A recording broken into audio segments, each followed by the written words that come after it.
神不会给你做不到的任务，只是你还没发现怎么完成。你以为是卡关，其实是升级的前兆。你是否曾经玩手机游戏玩到怀疑人生？眼前这个任务无论怎么打就是过不了，你升级了，装备了，还开了攻略网，但 BOSS 还是无情的让你读秒再重来。你心里开始怀疑，是不是设计有问题？这根本打不过啊！是不是我角色练错了？我是不是一开始就选错职业了？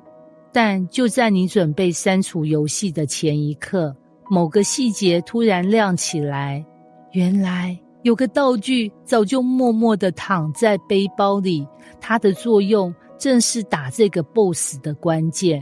你打开道具，触发效果，进入新阶段。几分钟后 BOSS 倒下，你站在胜利的彼岸，满头大汗，却带着笑容。你这才惊觉，原来这个任务不是不可能，只是还不知道怎么做而已。这句话不只适用于游戏，更适用于我们与神同行的信仰旅程。芝玲是一位设计师，工作能力不差，客户评价也不错，但在一次公司裁员中，他意外被波及，成了失业者。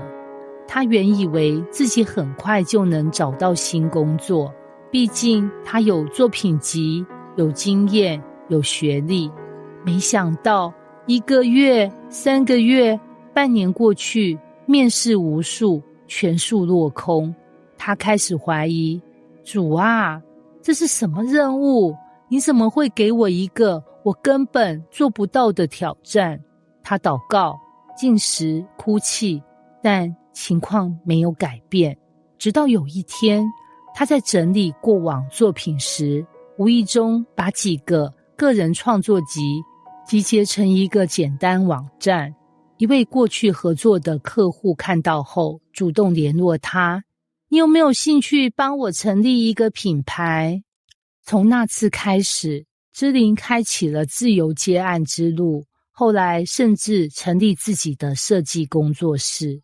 他才终于明白，这段时间不是神给他一个不能解的任务，而是神要他发现新的解法与道路。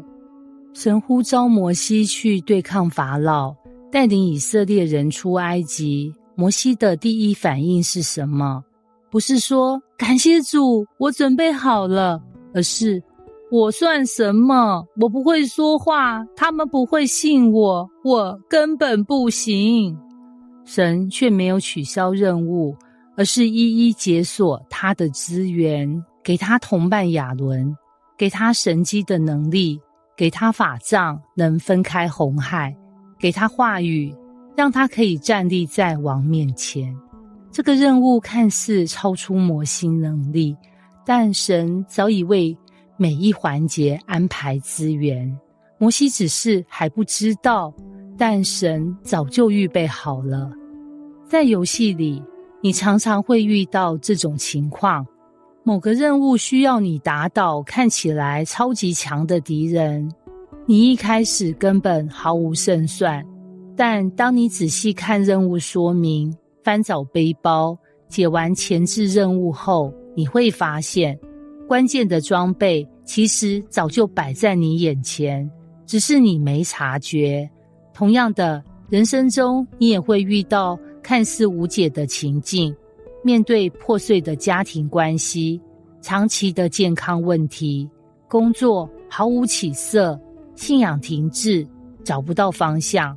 我们会说，主啊，我真的做不到了。但神的回应经常不是马上救你脱离困境，而是说，孩子，我给你的不是一个要你失败的任务，而是一个能让你发现我能力的关卡。他从不失误，神的任务设计有他的逻辑。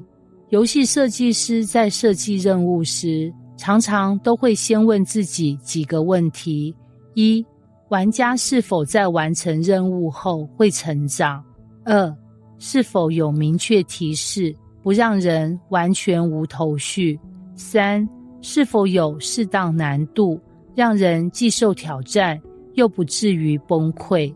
同样的，神在我们生命中的任务设计也是，不会让你完全看不懂，只是需要你寻求，不会让你单打独斗，他会提供帮助，不会让你徒劳无功，只要你走在他的节奏里。我们常以为信仰要我们硬撑，但其实神要我们信任。你不是在解无解题，而是在参与一场已知胜利的过程，只是你还在找路径。有时我们会说，我什么都没有，但真的吗？你真的什么都没有吗？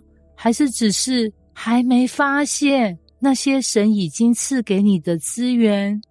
神可能早已放在你生命里的东西，可能是一个陪你走过低谷的朋友，但你以为他只是普通熟人。一次小小的经历，其实是一段训练，一段你不想提的失败，其实是你以后能帮助他人的关键。一句曾经听过的圣经话语，会在最关键的时候启动力量。这些都像你游戏背包里的道具，不是没用，只是你还没拿出来用。当你放弃时，神仍不放弃你。有时我们确实已经快没力了，我们曾经试着祷告，试着忍耐，试着解题，却什么都没有发生。我们开始怀疑自己是否真的听错了神的声音，也许这根本不是他的呼召，也许我根本不配完成这个任务。但就在你快要放弃时，神轻轻对你说，我比你更清楚你的能力，因为是我造的你，我不会叫你做不到的事，我只会让你看见，靠我，你可以。它不是设计一场让你失败的游戏，它设计的是一个让你学会信靠，让你真正升级的旅程。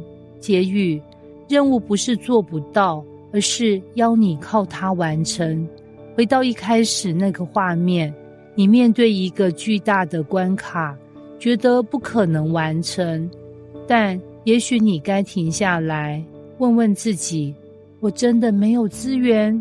还是我只是不知道怎么用？我真的没有能力？还是我还没学会依靠那位与我同行的神？在信仰之旅里，神不是任务发包者，而是全程陪跑者。他知道你能做到，因为他知道你不是靠自己在完成。当你说我做不到，他说我知道，但我可以。所以不要轻易说这太难，也不要急着放弃。任务还没结束，神还在写剧情，你还没看到最后的大胜利。因为神不会给你做不到的任务，他只是在等你发现怎么完成。